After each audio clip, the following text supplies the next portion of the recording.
সাবেক স্বৈরাচার আওয়ামী লীগ সরকারের বিরুদ্ধে মানবাধিকার লঙ্ঘনের অভিযোগের গুরুতর প্রমাণ পেয়েছে জাতিসংঘের তদন্ত কমিশন।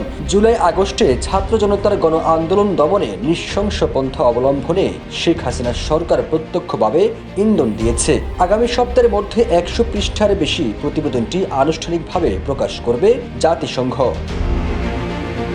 জানা গেছে, চলতি বছরের জানুয়ারির শেষ দিকে নিজেদের ফ্যাক্ট ফাইন্ডিং মিশনের একটি প্রতিবেদন অন্তর্বর্তী সরকারের কাছে পাঠায় জাতিসংঘ। ওই সময় সরকারের কাছ থেকে এই প্রতিবেদনের প্রতিক্রিয়া চাওয়া হলে সেটি দেওয়া হয়।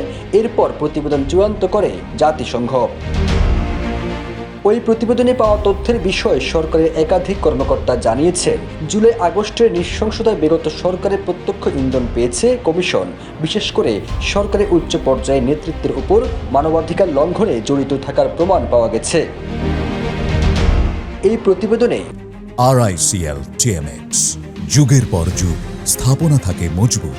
বেগম রোকেয়া বিশ্ববিদ্যালয়ের শিক্ষার্থী আবু সাইদ হত্যাকাণ্ডের বিষয়টি গুরুত্ব সহকারে এসেছে।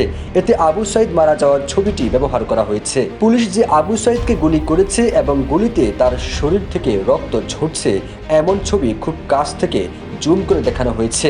এছাড়া পুলিশের গুলির সময় তার কাছে যে কোনো অস্ত্র ছিল না সেটিও এতে উল্লেখ করা হয়েছে। এছাড়া সাবেক স্বরাষ্ট্রমন্ত্রী আসাদুজ্জামান খান কামালকে গুলি করার পরও মানুষ সরে যায় না বলতে শোনা ওই পুলিশ কর্মকর্তার ভিডিও রাজধানীর যাত্রাবাড়িতে পুলিশের নির্বিচারে গুলি করে মানুষ মারার দৃশ্য প্রতিবেদনে উল্লেখ করা হয়েছে। এতে জুলাইয়ের বেশ কিছু ঘটনার জন্য সরেজমিনে থাকা আইন শৃঙ্খলা বাহিনীকে মানবাধিকার লঙ্ঘনের জন্য দায়ী করা হয়েছে।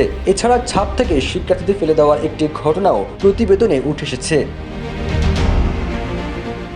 সরকারের এক জ্যেষ্ঠ কূটনীতিক বলেন, বিগত সরকারের উপর জুলাই আগস্টের নৃশংসতার দায় যাচ্ছে।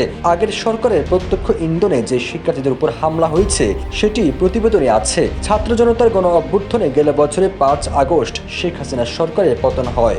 এরপর 8 আগস্ট গঠিত হয় অন্তর্বর্তী সরকার। ফিরোজ আলম, যাই যাই দিন।